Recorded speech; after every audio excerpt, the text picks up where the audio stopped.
हम YouTube live हैं और आज हम बात करने वाले mock test 2, a milestone to success का मॉक टेस्ट 2। एक हमने पढ़ लिया था, कल हमने इसके 2 क्वेश्चन भी कर लिए थे। जल्दी से बस इसके 2 क्वेश्चन के बारे में डिस्कशन करने वाले हैं। सोलिलोगी क्या चीज़ होती है? A soliloquy is defined as loud thinking of fake character. देखिए आने वाले नेक्स्ट क्वेश्चन पेपर में आपको क्वेश्चन ऐसे भी आ जाएगा कि soliloquy is a dash thinking, silent thinking, loud thinking. ये लाउड थिंकिंग है, यानी जो मन में चल रहा है कैरेक्टर के, उस चीज़ को वो लाउडली बोलता है, जोर से बोलता है। उस समय उसके सामने कोई दूसरे कैरेक्टर्स नहीं होते हैं। यूट्यूब पे नहीं है ना, होना चाहिए, नहीं है तो कोई बात नहीं। लाउड थिंकिंग होती है, कैरेक्टर्स, बाकी कैरेक्टर्स स्टेज पर नहीं होते हैं लेकिन ऑडियंस उसकी बात सुनते हैं। क्योंकि बाकी कैरेक्टर्स नहीं होते इसलिए वो सुनते भी नहीं हैं, ऑडियंस सभी की बात सुनते हैं। इसके जैसे ही एक टर्म होता है हमारा असाइड का, ASIDE। असाइड होता है एक साइड में, राइट, एक साइड में कैरेक्टर खड़ा हो जाता है, मुंह पर हाथ रखता है और वो अपने मन की बात जोर से ऑडियंस को समझाता है। यानी बगल में खड़े हुए कैरेक्टर को वो बात नहीं सुनाई पड़ती बल्कि ऑडियंस उसको सुन लेती है।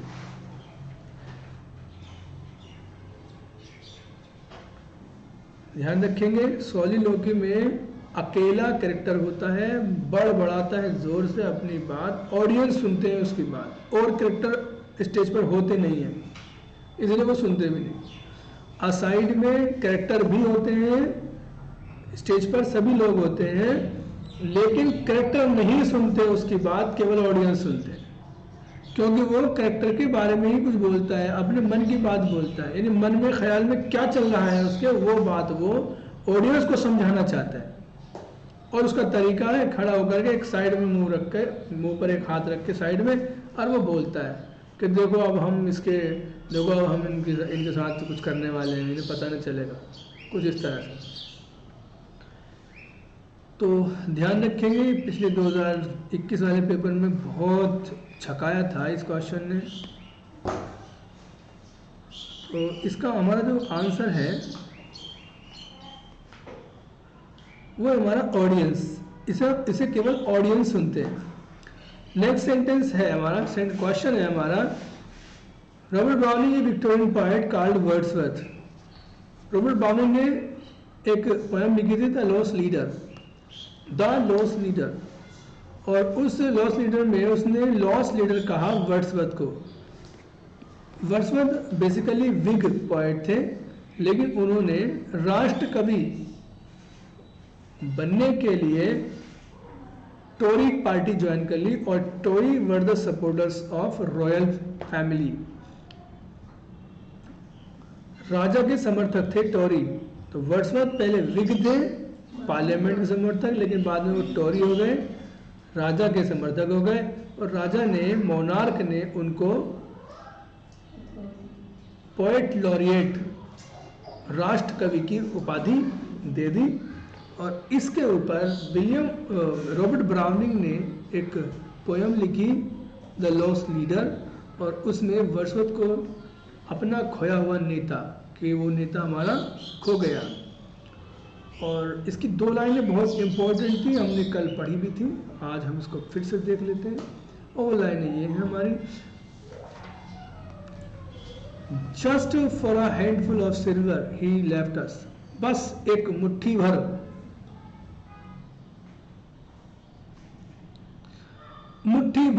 चांदी के टुकड़ों के लिए ही लेफ्ट अस, उसने हमें छोड़ दिया। यहाँ पर ही वर्ड्सवर्थ के लिए आया है। Just for a ribbon to stick on in his coat, बस कुछ रिबन, एक रिबन उसके कोट में लग जाता है पोएट लॉरिएटशिप का, और उस रिबन के लिए उसने हमें छोड़ दिया। ऐसा कह के पूरी पोएम है। मैं सजेस्ट करूँगा आपको कि आप ये पोएम पढ़ें।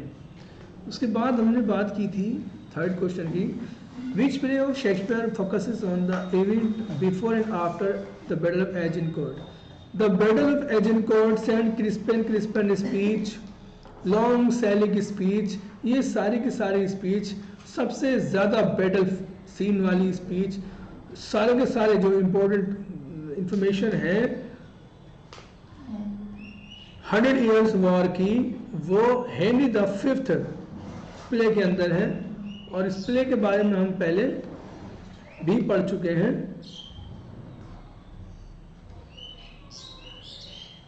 ये हमारा हेनरी फिफ्थ है। इस प्ले की एक्सप्लेनेशन हम देखेंगे।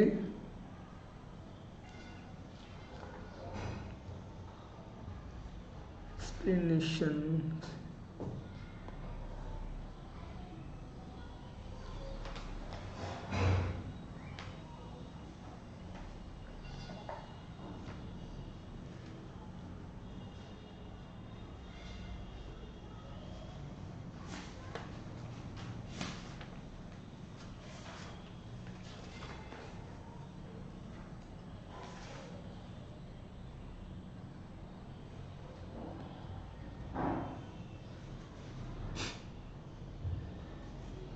यस, ये थर्ड है हमारा। Shakespeare Henry fifth focuses on the event before and after the battle of Agincourt in France.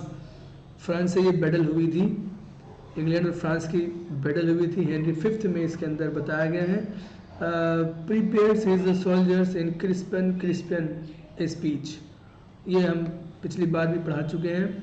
Saint क्रिस्पियन speech के बारे में सेट नंबर 1 में हमने डिटेल में पढ़ लिया है।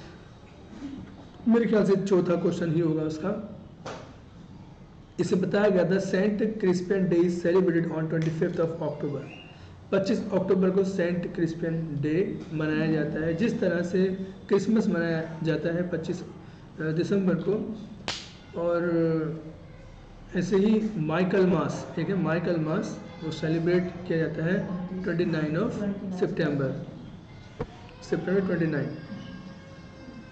याद रखें यहाँ पर Richard the third is called the royal criminal. ये क्वेश्चन पूछा भी गया है, पिछले किसी एग्जाम में पूछा गया है।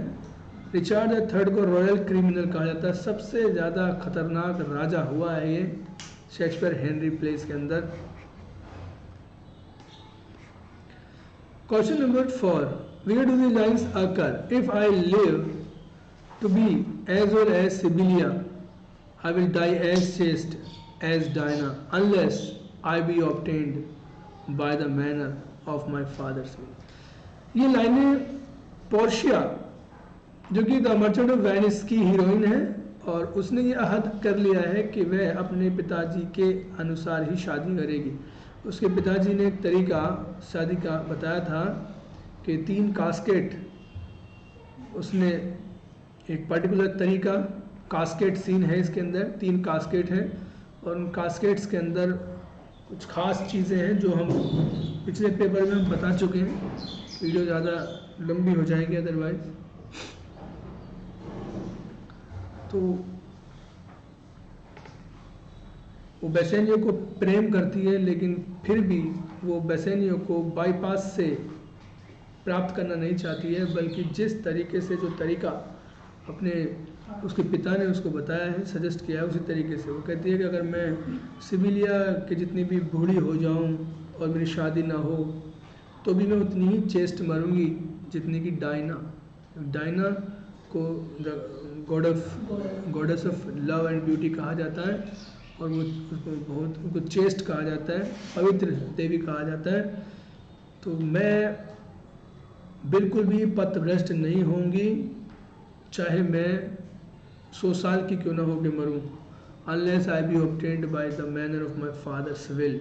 जिस तरह से मेरे पिताजी की विल थी, वसीयत थी, जिस तरीके से वसीयत में तरीका बताया गया है, इसी प्रकार से लोग मुझे ऑब्टेन कर सकते हैं, प्राप्त कर सकते हैं, अदरवाइज नहीं। तो ये लाइन थी हमारी द मर्चेंट ऑफ वेनिस में पोर्शिया की स्पीच। याद रखेंगे, इसकी एक्सप्लेनेशन हम थोड़ा पढ़ लेते हैं।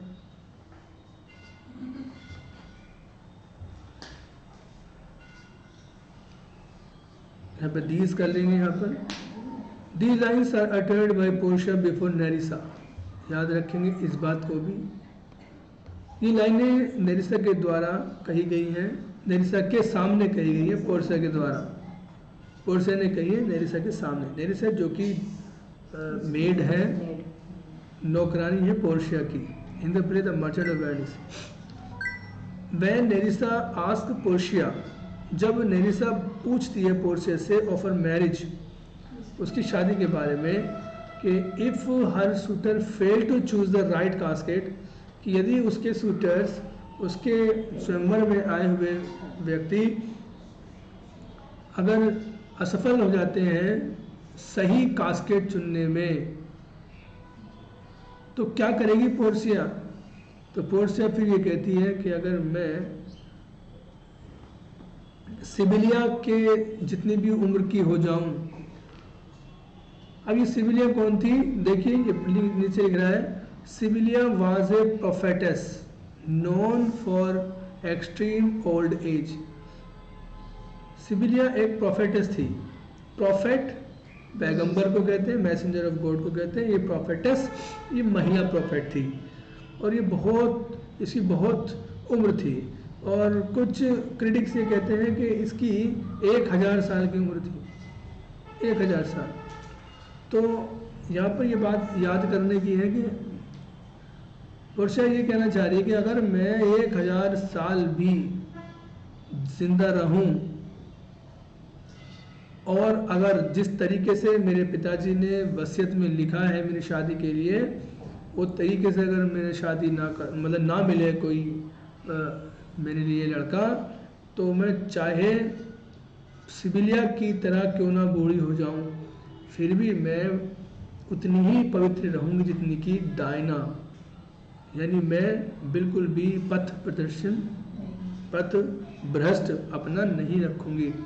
डायना, देखिए यहाँ पे डायना कौन है? Diana is the goddess of beauty and chastity. पवित्रता और सुंदरता की देवी कहा जाता है डायना को। पोर्शिया सेज दीज वर्ड्स, याद रखेंगे, पोर्शिया ये बात कहती है। कई सारी इस किताब की यही खास बात है कि कई सारे एक्स्ट्रा क्वेश्चंस आपको मिल जाएंगे।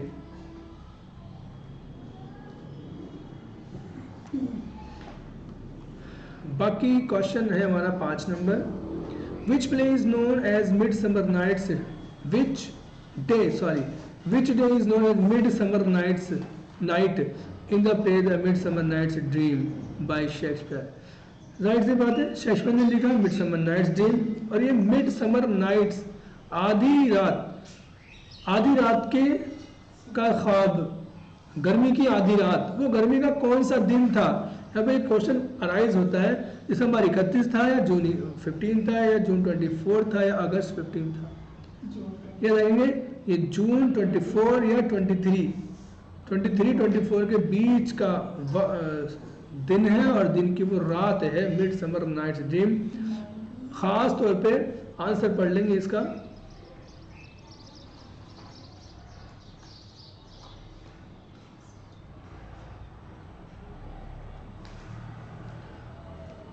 इंपॉर्टेंट चीजें देखिए, the play is perform on 23rd and 24th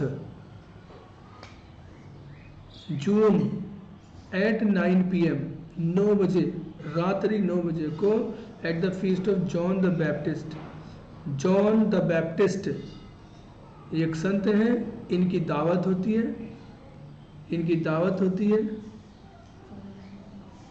दावत क्या होती है? बहुत सारे जो संत गुजरे हैं ईसाइयों में, उनकी याद में उनको पुण्य पहुंचाने के लिए लोग एक प्रकार से भंडारा चलाते हैं। तो ऐसा माना जाता है कि उस भंडारे से उनको फायदा पहुंचाएगा। तो यहाँ जॉन द बैप्टिस्ट का एक तरह से भंडारा या दावत होती है 23 या 24 जून की रात को, शाम को 9 बजे। यहाँ पर एक बात ध्यान रखने की है, जो 23 के बाद TH लग रहा है, यहाँ TH ना लग के RD जुड़ना चाहिए। 23rd RD, टाइपोग्राफिकल मिस्टेक है ये। और 24th ये ठीक है।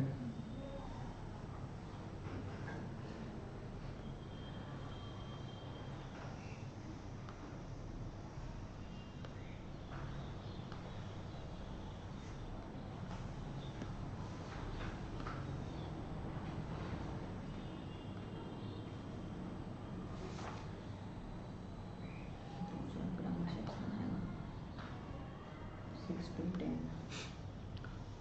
अब देखिए नेक्स्ट क्वेश्चन आता है हमारा 6 नंबर क्वेश्चन हमारा आ जाता है ग्रामर का। ध्यान रखेंगे ग्रामर का क्वेश्चन है ये। Scarcely had I arrived then the train left. यहाँ पर ये बात याद रखने की है, स्केर्सली या हार्डली या बेयरली, स्केर्सली या हार्डली या बेयरडली, BARE, बेयरली, बेयरली नहीं बेयरली, मुश्किल से ही के भाव में आते हैं। जब ये एडवर्ब के रूप में होती है, सेंटेंस हमारे शुरू होते हैं, तो फिर देन नहीं आता है, बल्कि उसकी जगह हम वैन का इस्तेमाल करते हैं। वैन देन का इस्तेमाल तब होगा जब ये स्केर्सली के साथ नो सूनर डिड आता। नो सूनर डिड अगर आ जाता है तो देन आ जाता है।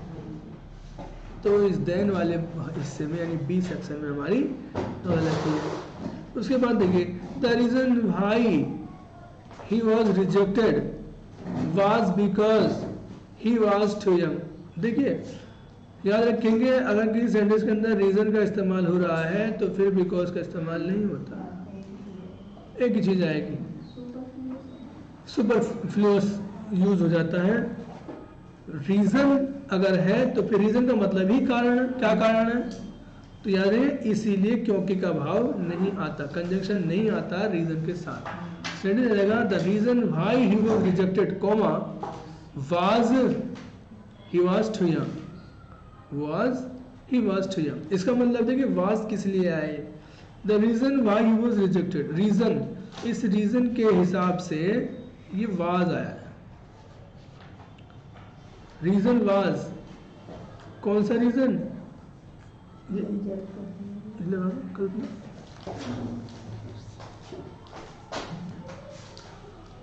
बिकॉज नहीं आएगा, याद रखेंगे बिकॉज नहीं आएगा। The teacher of wellness school. अच्छा इसका एग्जाम्पल का इसका आंसर पढ़ लेते हैं क्योंकि इसमें कुछ एग्जाम्पल्स मैंने निश्चित रूप से दे रखे होंगे। देखिए 6 नंबर देखिए, use when in place, use when in place of then because, क्योंकि हार्डली, बेयरली और स्कैर्सली, मुश्किल से ही इसका भाव होता है। आर फॉलोड बाय, उनके पीछे आता व्हेन एंड नॉट देन, ना कि देन। कुछ एग्जाम्पल से देखिए, हार्डली हैड आई अराइव्ड, देखिए हार्डली से शुरू हुआ, हैड आई अराइव्ड, हैड के साथ अभी थर्ड फॉर्म आई है, पास्ट परफेक्ट टेंस है, याद रखेंगे। Had I arrived home when, देखिए व्हेन का इस्तेमाल हुआ यहाँ पर। माई फोन रैंग, जब मेरा फोन बजा, मुश्किल से मैं कराया था कि मेरा फोन बज गया। दूसरा कि स्केर्सली आ रहा है, scarcely had she finished reading, मुश्किल से उसने पढ़ाई खत्म की थी। व्हेन, जब, ही फेल अस्लीप, जब वो सो गई, एंड तभी सो गई। Hence I arrived when is right object. अब देखिए 7 नंबर देखेंगे, use that in place of because, because की जगह क्या आना चाहिए? दैट, क्योंकि वाई के साथ बिकॉज नहीं आता है। आफ्टर क्लॉज, क्या है वजह? After clauses beginning with reason, जो क्लॉज रीजन से शुरू होती है, वाई से शुरू होती है या द रीजन से खाली शुरू होती है, द रीजन आ जाए या द रीजन वाई आ जाए, तो the clause containing the reason is not begun, शुरू नहीं की जाती है विद बिकॉज, बिकॉज से, बिकॉज से शुरू नहीं होती है या इस तरह की clause. It will begin with that, बल्कि ये शुरू होगी दैट से। एग्जाम्पल के लिए the reason why we were late is that, देखिए ना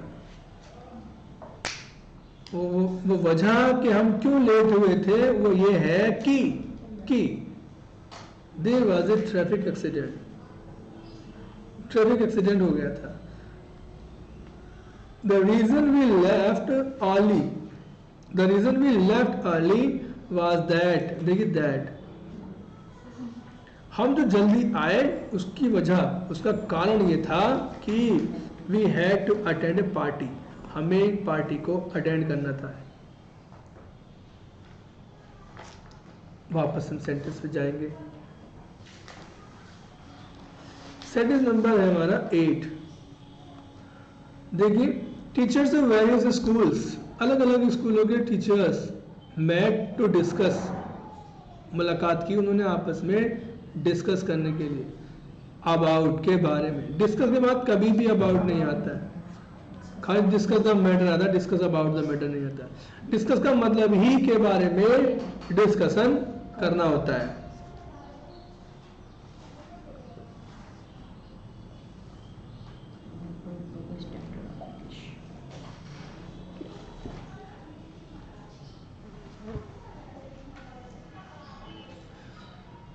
तो how to improve the standard of English, English का स्टैंडर्ड कैसे इम्प्रूव किया जाए, इस चीज़ को लेकर के अलग अलग स्कूल के टीचर्स डिस्कस करने के लिए मिले थे, बैठे थे। तो डिस्कस का मतलब ही के बारे में डिस्कस करना होता है, डिस्कस के बाद अबाउट नहीं आता। 9 नंबर, हिज ट्रेडिशन बाउंड एटीट्यूड, उसका परंपरा से भरा हुआ नजरिया, had to be a constant source, निरंतर स्रोत होना था, किस चीज का, ऑफ डिससेटिस्फैक्शन, डिससेटिस्फैक्शन अलगाव का, असंतोष का, among the younger members of the family. Among बिल्कुल ठीक आया है यहाँ पर, among the younger members of the family, family के छोटे मेंबर्स के मध्य में। तो यहाँ पर कोई भी गलती यहाँ पर है नहीं, क्योंकि देखिए ट्रेडिशन बाउंड एटीट्यूड, एटीट्यूड के हिसाब से हैड आ रहा है वर्ब की थर्ड फॉर्म, तो had to be passive form में होना था, जैसे हम कह रहे हैं it has to be done, ये होना है, it has to be completed, ये कंप्लीट किया जाना है, it had to be completed, इसे पूरा किया जाना था, तो ठीक था। सोर्स ऑफ डिससेटिस्फैक्शन, तो ऑफ का प्रयोग यहाँ पे भी ठीक आ गया। अब देखिए अमंग द यंगर मेंबर्स, तो यहाँ पे मेंबर्स के मध्य में बिटवीन आएगा या अमंग आएगा, ये अमंग बहुवचन है हमारा, ये मेंबर्स बहुवचन है, बहुत सारे हैं, तो अमंग हमारा ठीक है। आई थिंक नो एरर, इसके अंदर कोई एरर नहीं है, और सेंटेंस के अंदर अगर एरर हो, नो एरर हो, तो फिर इसका डी ठीक है।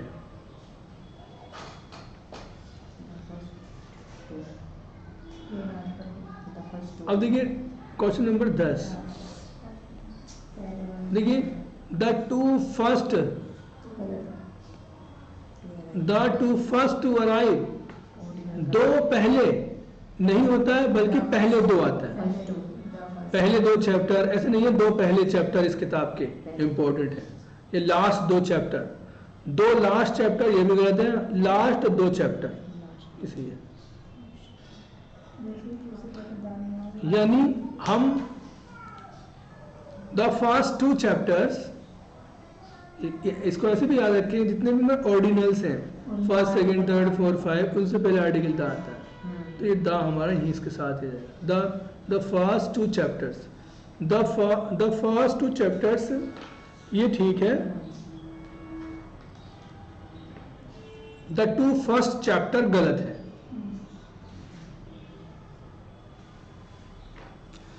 तो यहाँ ये गलती है इसकी, याद रखेंगे। अगर लास्ट में भी आए तो हम द 2 लास्ट चैप्टर भी नहीं कहते, the 2 last chapter of this book are unimportant, last 2 chapters.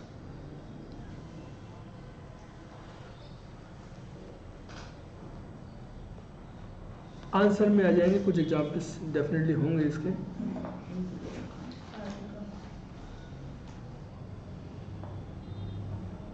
देखिए article the should be used before ordinals, first second third जैसे ये होते हैं, इनसे पहले हम आर्टिकल का इस्तेमाल करते हैं। For example the first 2 chapters, देखिए first 2 chapters of this book are, देखिए आर वर्ब आर, क्योंकि 2 चैप्टर्स के बाद चलिए, first 2 chapters of this book are unimportant या इम्पोर्टेंट, याद रखेंगे।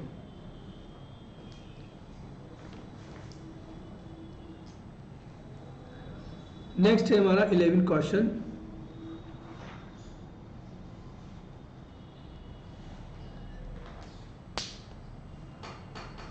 कॉमर्स जाना पहचाना नाम है, आपने पहले ही पढ़ लिया है। कॉमर्स ए मास्क, ये एक मास्क है बाय मिल्टन, मिल्टन के द्वारा लिखा एक मास्क है, written at the suggestion of Milton's friend Lawes. याद रखेंगे इस नाम को, लॉवेस। लॉवेस ने सजेस्ट किया था मिल्टन के इस मास्क को जिसका नाम था कॉमर्स। क्वेश्चन बन जाएगा किसने सजेस्ट किया था, फ्रेंड था इनका लॉवेस, याद रखेंगे। ये लिखा हुआ है हीरोइक कपलेट में लिखा है या ब्लैंक वर्स में लिखा है या ऑक्टोसिलेबिक कपलेट में लिखा है।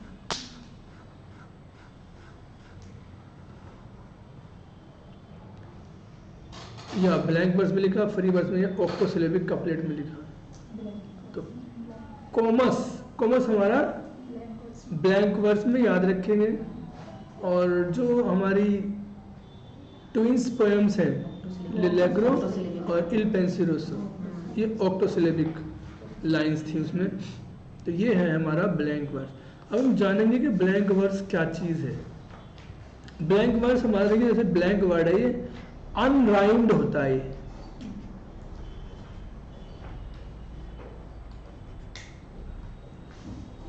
अनराइम्ड, ब्लैंक का मतलब अनराइम्ड वर्स होती है ये। और याद रखेंगे इसमें इन याम्बिक पेंटामीटर होता है, याम्बिक पेंटामीटर।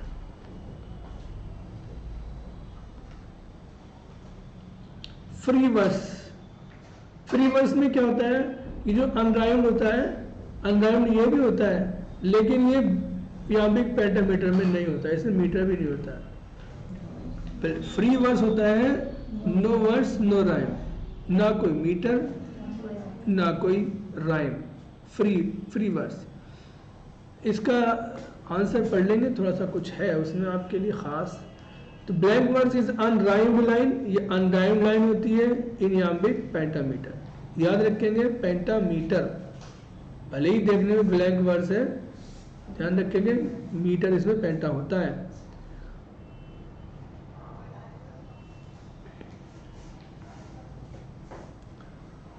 और याद रखेंगे Henry hovered the earl of सरे, अर्ल ऑफ सरे ने ब्लैंक वर्स को की शुरुआत की थी। Henry hovered the earl of सरे। और पहली बार ब्लैंक वर्स का इस्तेमाल ड्रामेटिक पर्पस के लिए गॉर्बोडक, थॉमस नॉर्टन और सैकविले ने किया था। ब्लैंक वर्स का इस्तेमाल ड्रामेटिक पर्पस के लिए। Heroic couplet is a rhymed couplet. Heroic couplet क्या होता है, ये भी राइम्ड कपलेट होता है और ब्लैंक वर्स अनराइम्ड कपलेट होता है, ये बात याद रखेंगे। ब्लैंक वर्स में कपलेट भी नहीं होता, खाली लाइनें होती है। कपलेट का मतलब होता है दो लाइनों की लाइन।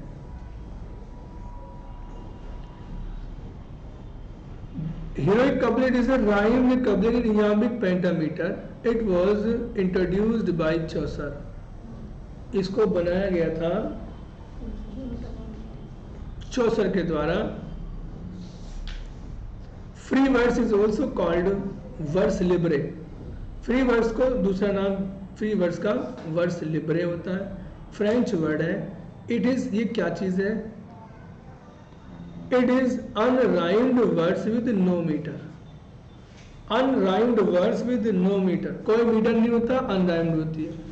पेंटामीटर होता है और अनराइम्ड होता है तो ब्लैंक वर्स बन जाती है। राइम्ड पेंटामीटर होता है तो फिर वो हीरोइक कपलेट बन जाता है। हाँ, वॉल्ट विटमैन का नाम आता है फ्री वर्स को इजाद करने वाले व्यक्ति के बारे में। सबसे ज़्यादा इस्तेमाल फ्री वर्स का वॉल्ट विटमैन, जो कि अमेरिकन राइटर हैं, उन्होंने किया था।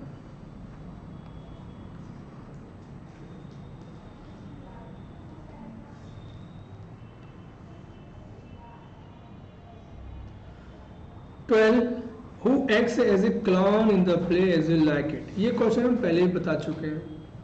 As You Like It के अंदर जो क्लाउन का काम करता है, वो होता है हमारा टच स्टोन। बाकी हम सिल्वियस, सर ओलिवर मार्टेक्स्ट और विलियम के बारे में हम इसके आंसर में देख लेते हैं। As you like it touchstone के अंदर होता है touchstone. As you like it is the called fool, ये दरबारी फूल है। जबकि सिल्वियस, स्पेसिफाई कर लेना, सिल्वियस इज, स्पेस आएगा यहाँ पर, Silvius is a shepherd who loves Phoebe, जो फीबी को प्रेम करता है। एक कंट्री, जो कि एक कंट्री वुमेन है, एक देहाती औरत है, देहाती गर्ल है, लड़की है, गांव की लड़की है, सिल्वियस फिबी। याद रखेंगे सिल्वियस जो जुड़ा हुआ नाम है वो फिबी से है। विलियम कौन है? William is a country fellow, ये गांव का आदमी है, इन लव विद ऑड्री, जो कि ऑड्री से प्यार करता है। और सर ओलिवर मार्टेक्स्ट ये कैरेक्टर है, और ये सॉरी क्यूरेट है, ये क्यूरेट का मतलब पादरी होता है, यानी विकार भी इनको कहते हैं, विकार का मतलब भी पादरी होता है इन द प्ले। क्वेश्चन ये बन जाएगा हु इज ए क्यूरेट या who is a vicar in the play As you like It, तो ओलिवर मार्टेक्स्ट। तो मार्टेक्स्ट विकार है, क्यूरेट विकार है, विलियम कंट्री फेलो है, is in love with Audrey, William Audrey ऐसे याद कर लेंगे, विलियम ऑड्री आपस में प्रेम करते हैं।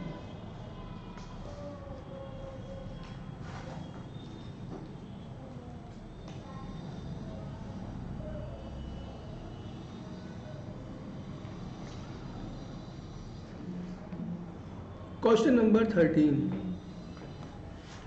Which of the following plays of Shakespeare has the maximum number of battle scene?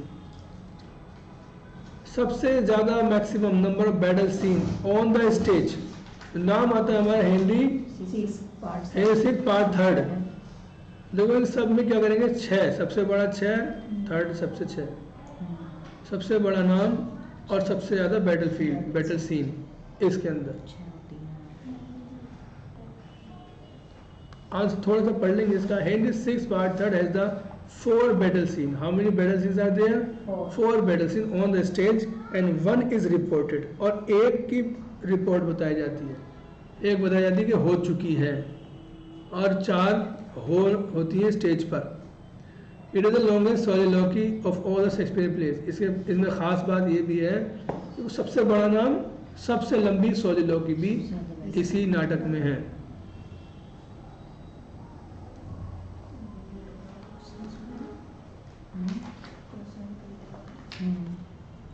14. Who has been called God gifted organ, the voice of England? ये हमने अभी पिछले प्रैक्टिस सेट में पोएम पढ़ी थी, टेनिसन की पोएम पढ़ी थी मिल्टन, और उसके अंदर उसने कहा था ये God gifted organ, voice of England. तो ये हमारे मिल्टन, जिसको लिखा टेनिसन ने।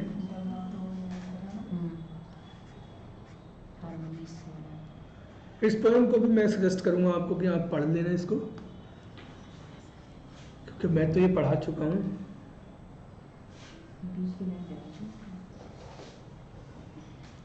इसमें मैंने कुछ खास दिया नहीं है। क्वेश्चन नंबर 15, अच्छा सवाल है। Your old smock brings fourth a new petticoat and Indeed the tears live in an onion that should water this सोरो। देखिए ऑनियन भी आ रहा है, ऑनियन से प्याज जब काटते हैं तो आंखों में झले आ जाती हैं और आंसू आ जाते हैं। ध्यान रखेंगे, बहुत ही खूबसूरत लाइन है एंटोनियन क्लियोपेट्रा की। Your old smock brings forth a new petticoat. Petticoat छोटा कपड़ा ही होता है, जाहिर सी बात है। पुराने वस्त्र, पुराने लबादे से नया पेटिकोट, नया छोटा कपड़ा बन जाएगा। And Indeed the tears live in an onion that should water his सोरो। और जो दर्द तुम्हारी आंखों में है, डेफिनेटली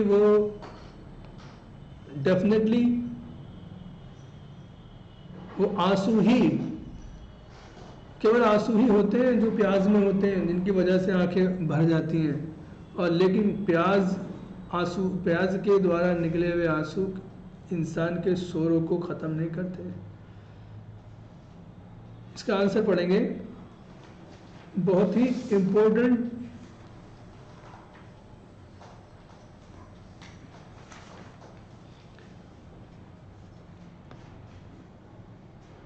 है। क्या एंटनी की पत्नी मर चुकी है, Fulvia. After the death of Fulvia, मतलब फुलविया मर चुकी है, एंटनी की पत्नी, जो कि मार्क एंटनी की पत्नी है। When Antony informs Enobarbus of the death of Fulvia,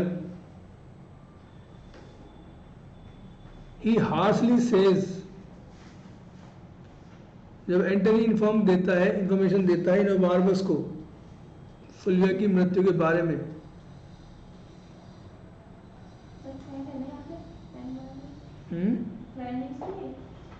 एनोबार्बस main character है, दोस्त, इसका दोस्ती का वो रहता है, सॉफ्ट कॉर्नर है, तो वो गुस्से से कह देता है, He harshly says, बहुत ही कटुता से वो कहता है कि when old robes are worn out, जब, उसका मतलब है जब पुराने कपड़े घिस जाते हैं, जब पुराने कपड़े worn out, घिसे पिटे हो जाते हैं, तो there are members to make new, तो घर के सदस्य होते हैं, ऐसे बहुत सारे लोग होते हैं जो उनको नए बनाते हैं। यानी पुराने कपड़े जब घिस जाते हैं तो फिर वो नए कपड़ों की आवश्यकता होती है। यानी एक पत्नी अगर मर गई कोई बात नहीं, तो दूसरी और पत्नी अवेलेबल हो जाएगी। Your old smock brings forth a new petticoat, आपके पुराने लबादे से एक नया कपड़ा बन जाएगा। Indeed the tear live in an onion that should water this sorrow, indeed, निश्चित रूप से याद रखना, आंसू प्याज में, जो आंसू प्याज से निकलते हैं वो आंसू ओरिजिनल नहीं रहते, न किसी के दर्द को वो दूर कर सकते हैं। 15 क्वेश्चंस हमने इससे प्रैक्टिस सेट के कर लिए हैं, बाकी हम अगली वीडियो में करेंगे। बहुत बहुत